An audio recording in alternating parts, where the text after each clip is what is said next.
Yes, now I give the floor to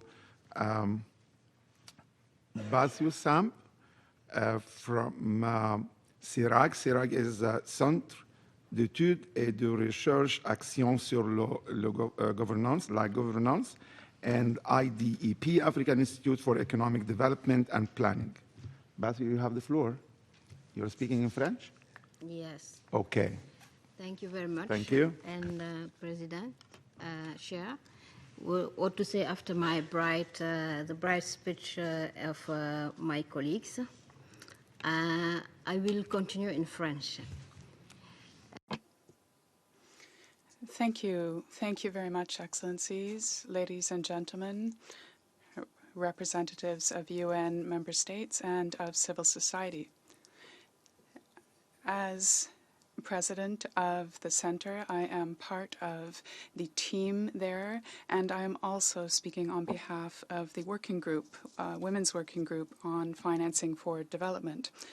We live in a time when there are a number of economic inequalities among and within countries. Those inequalities are increasing and they're exacerbated by structural patterns. Those patterns involve intersecting social, geographical, and economic inequalities.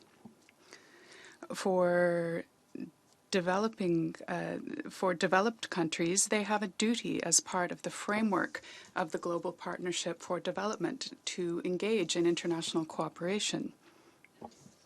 We welcome the reference in the Zero Draft to increasing ODA by 2020, but I would like to take this opportunity to make 4 points. The first pertains to the need to ensure the additionality and predictability of ODA flows. The second concern pertains to the need to remove policy conditionalities and to improve, strengthen ownership of development strategies. The third pertains to the need to agree on strong regulations and accountability mechanisms before we promote multi-stakeholder partnerships.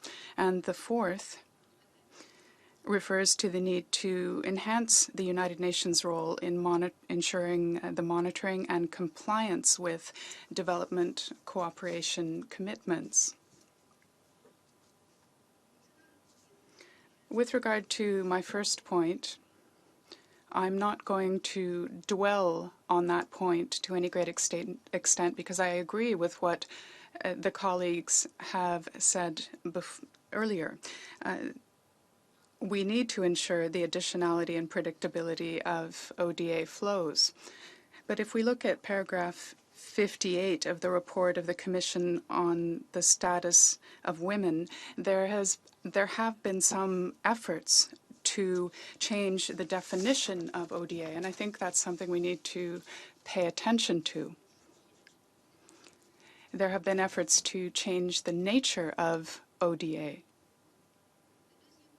The second concern I wanted to discuss pertains to policy conditionalities and efforts to strengthen ownership of development strategies for developing countries, and this includes LDCs and middle-income countries. Here, I think we need to recall that developing countries and other countries are no longer in a position where they can bear the burden of aid conditionalities. These, to some extent, hijack their own policy space and prevent or hinder their efforts at structural transformation. These countries are also dealing with the macroeconomic conditions associated with ODA. These impose constraints on tax and monetary policy, which have, by extension, a detrimental effect on equitable development.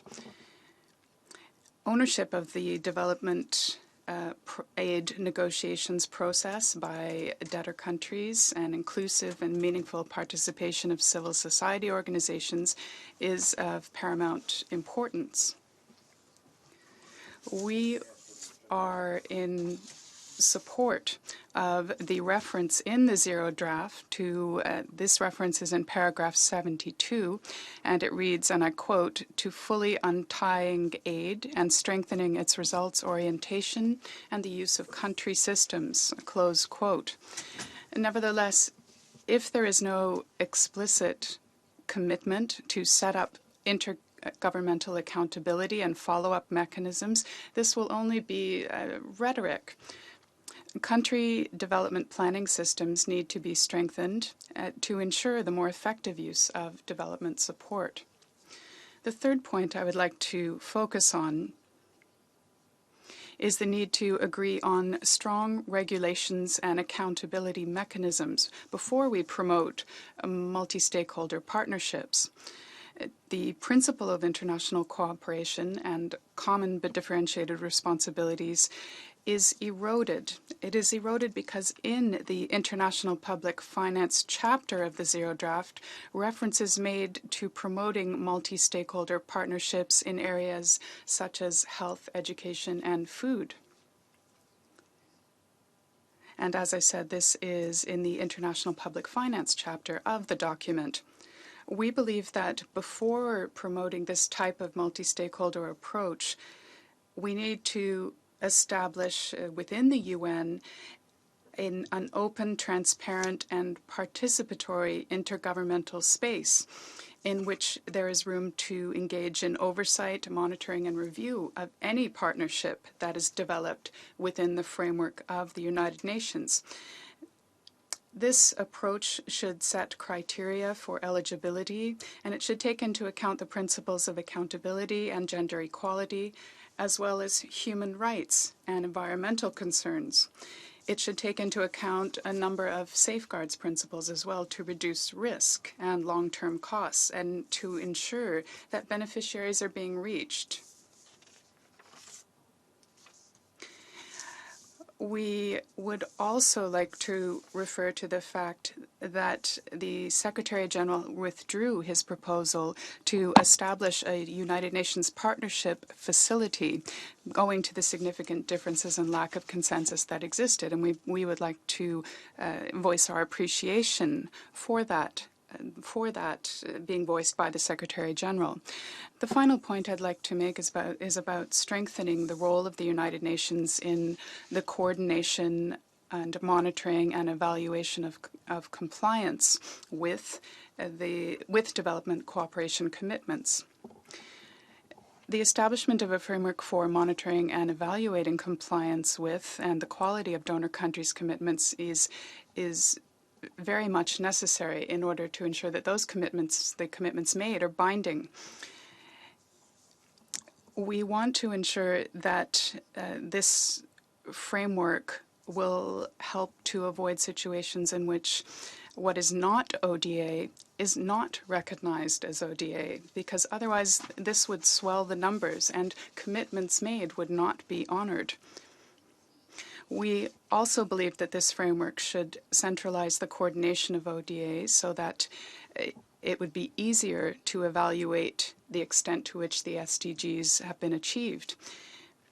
It should also focus on avoiding duplication and overlap and ensure additionality and increase consistency. Defining gender-sensitive indicators is also important, as is the definition of tools and methodologies for quality assessment. And an increased focus is needed on the effectiveness of official development assistance. And this needs to be as inclusive and as participatory as possible. We must, as we engage in all of these efforts, focus on the key principles of transparency and accountability as part of the United Nations Development Cooperation Forum. Thank you very much, Mr. Moderator. Thank you very much, Mbathio.